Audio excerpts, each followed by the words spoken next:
Welcome back everyone. Now today we're doing the install of the new head unit. Now if you haven't seen my previous video, do check that out. I shall leave a link in the description and it should appear at the top right as well. That should answer some questions that you may want to know, and a quick review of what I bought. So yeah, I'm going to crack on and get it installed. So right, as you can see I've got some wires here from my previous head unit. Now that's, I believe, from a GPS that I've already got installed.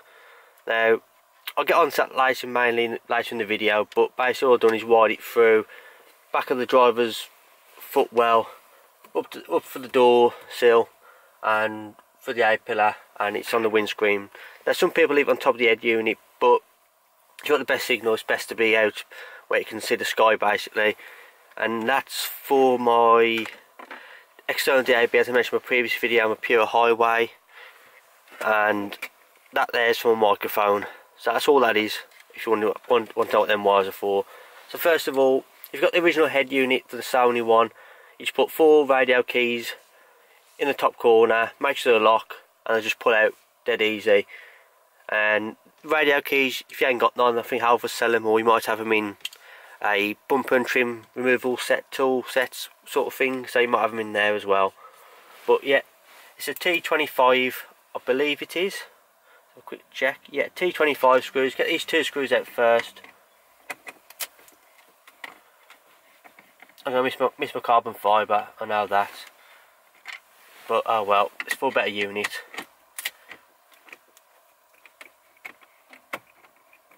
And it just literally pops out very easy.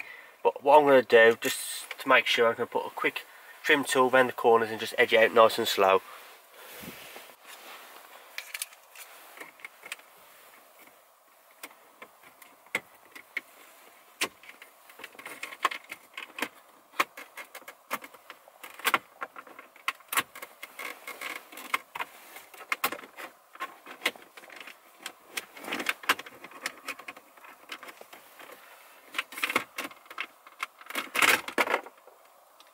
That's the 2 knobs, well 3 knobs come off, and everything else has come off. I don't think that's meant to happen, but I think that's just come back on dead easy anyhow.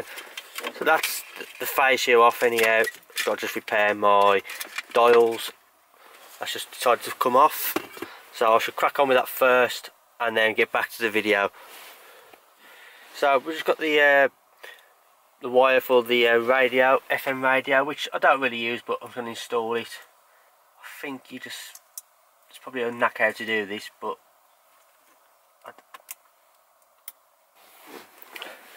so right, that's the air in there. Bit of a pain to get that in. You just have to just try and force it in. Now this is what goes into the original Ford wiring loom. Just line up the right way. I believe that's the way. Actually it's all connected. Just push it in and then you just push that little clip forward and that locks it in place. I believe that's for your, I suppose that's for the external speakers, I suppose that one is. I'm not sure what that is. So what I'm going to do first is just connect some of the wires up using the slots here. Obviously that one goes into there like so, and then obviously 2 USBs go into these slots here.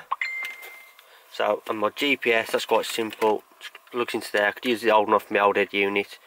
Just screw it on.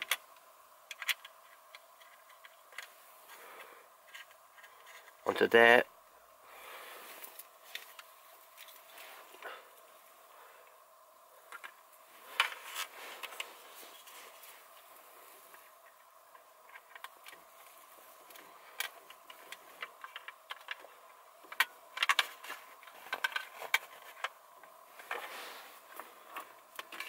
And what I'm going to do with my USBs is just, some people thread them down below, but I'm just going to thread mine through the glove box. That way you can put your devices out the way, it's all hidden. So it's better professional finish really.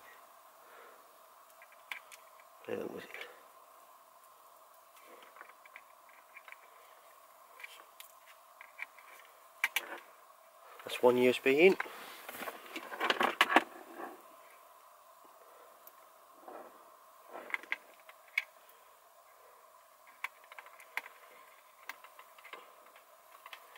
I believe that's the second one in.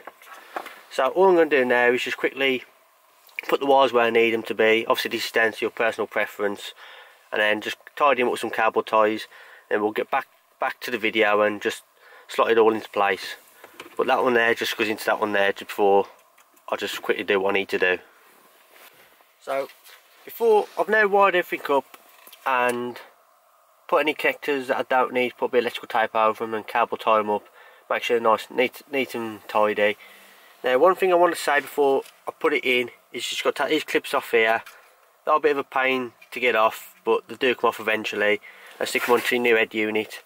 Now before I stick it in, because my aerial's so short, I ain't really got a lot to play around with. I've got to sort of hold it and push it in and then knock it into place. So everything's all wired up, so it's just a matter of just getting it in, and that's it. But if anyone wants to know about these, I don't think you have to put any the screws that come out of here back in. I think they'll just keep them as spares in case everyone take it out and put the old unit back in. So that's all I've got to say for that. So yeah, everything's pretty much done. It's just a matter of just sticking it in. Right, so there we have it, all fitted in, very nice. As you can see, it looks a lot more factory finish rather than my last unit, which I'll show you in a minute of what it looks like. But yeah, very professional. Just quickly see if the radio works. Turn the volume up, might help. So there we go, the radio works, all in nicely.